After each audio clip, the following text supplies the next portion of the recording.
It's me, Nairb, again. Today I wanted to talk about the word prompt for a tidbit.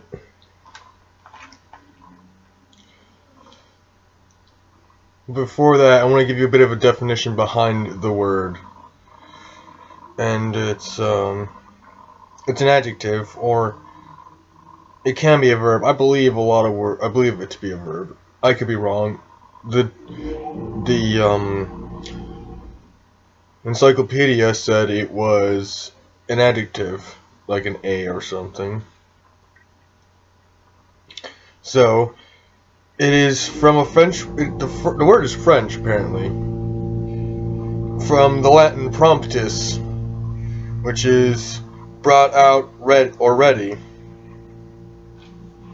which is also linked to promire, to bring forth, and which pro is equaling to forth, as well as amire, to take. So I'm not sure how that works, but eventually I'll understand Latin. But right now I do not understand Latin that much at all, and so I do plan on actually doing some word research later on to break down words. But right now I am not, because that takes time, and I really don't want to do that essentially right now, not yet. I mean, I have a lot of time, but it's also like I want to focus on the little things I can do while I can do it right now, which sounds weird. So I'll put it like this: do not feel like I am prompt to do a breakdown and research of words currently.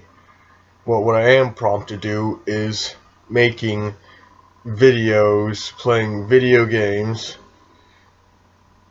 reading and writing. That is my prompt. That is the script that I have given myself to do for as a daily task, as well as household chores. That is my prompt, and I set forth to bring ready those tasks into being completed for that day.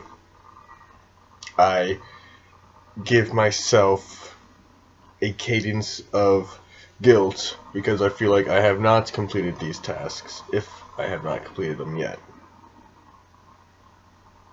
But I still give a cadence, but that is either a cadence of what have I done, or a cadence of I still have time.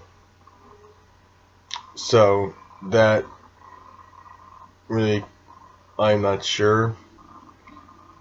It seems somewhat, I'm guessing it could be somewhat off balance, but it also seems like it isn't.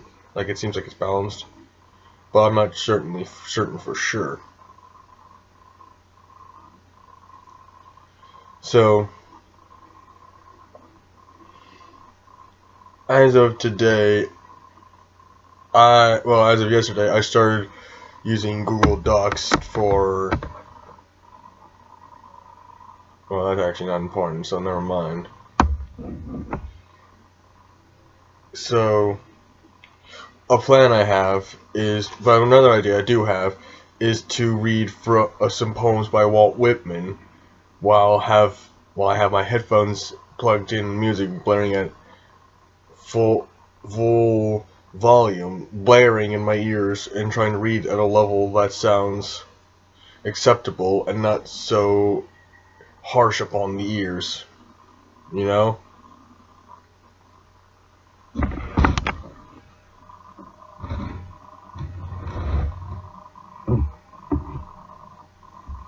Okay, I just want to bring more focus onto me.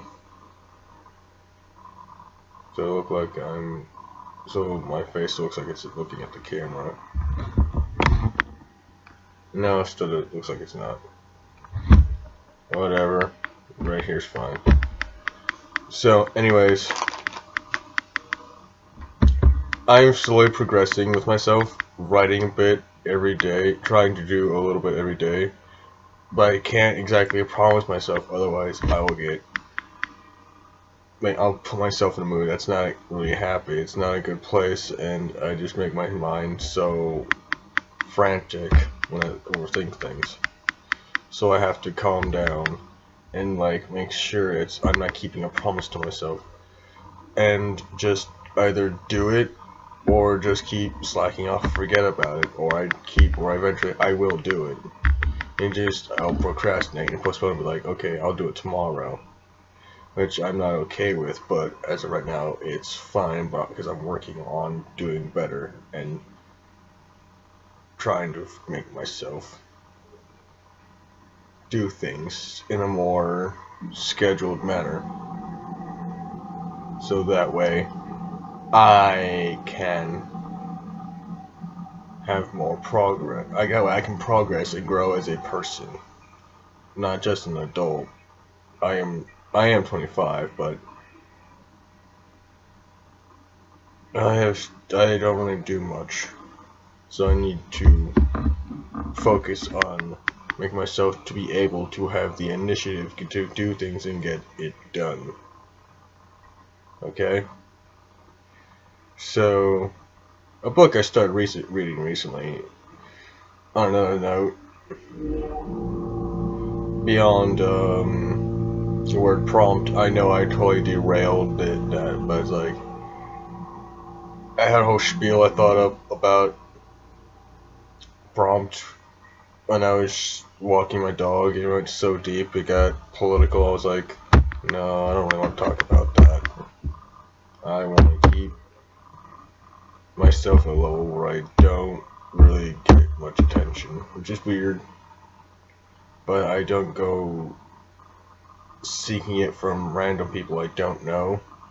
I go seeking it from people I know. So I guess this is an attempt from seeking attention from random people, because I want to do a YouTube thing, but it's like on a personal level. It's not like, oh, I'm just doing it for money. Like, no, I'm not really doing it for money. I'm just doing it for like personal thing, to make a journal, a video journal of events of things, so that way I can look back on them and like reminisce. So anyway, that is another one of my prompts. And another thing that is my prompt is to read the book The Centaur by John Updike. And today I wasn't enjoying it as much as I was the times before, where I was engrossed by the fluidity of the syntax within the story structure, where it's using the Greek mythos combined with a 1940s setting and the theme of a country teacher who's from the city with his family, and his son hates it from what I'm getting in my understanding, as well as the boy has a crush on a girl, as well as they're probably dating. I'm not sure, but I read the summary in the back of the book. It says that the father and the son get trapped in a house during a blizzard or some shit. I know that's a spoiler. It doesn't matter. It's by John Updike. It's been out since like 1962 or 65, right, or some time around the 60s. Dude, that's when John Updike was like a big name back then, I guess. And yeah, the Centaur. It's not bad. It's like reading an epic poem, basically. It's what it is. Because when I think of the Centaur, I'm thinking of Dante's Inferno. Because that was tedious to read, but it had cantos. This one has paragraphs and sentences. By this one, I mean the Centaur, compared to Dante, that has cantos, which is a way of syntactical breakdowns of chapters. Not breakdown, syntactical breakdown. It's more like a chapter structure for the epic poem, the Divine Comedy. There are 3 parts. I read the first one in 11th grade. It took me nearly the entire semester, but it took me longer to actually get around to reading the second and third part once, and I was like a good 4 year span, 5-year span before I got the book. And then once I got the book, it took me another couple years to actually start reading it. 2-3 years maybe. I might be wrong, and might be 3 and 3. I might have been, might have been. I'm not sure, but I have had Dante Alighieri's The Inferno by itself with a breakdown and everything for like since 2011. And this one, and the Divine Comedy I've had since did I say 2011 for the first one? I meant 2009. Anyways, but yeah, the Divine Comedy I've had since like 2012. No, it was 4 years before, I guess. And then after that, I didn't read it for like 2 years. I mean, I didn't finish it till like last year, I believe. Okay, anyways, it is now prompt of me to end this subject. Okay, bye everybody.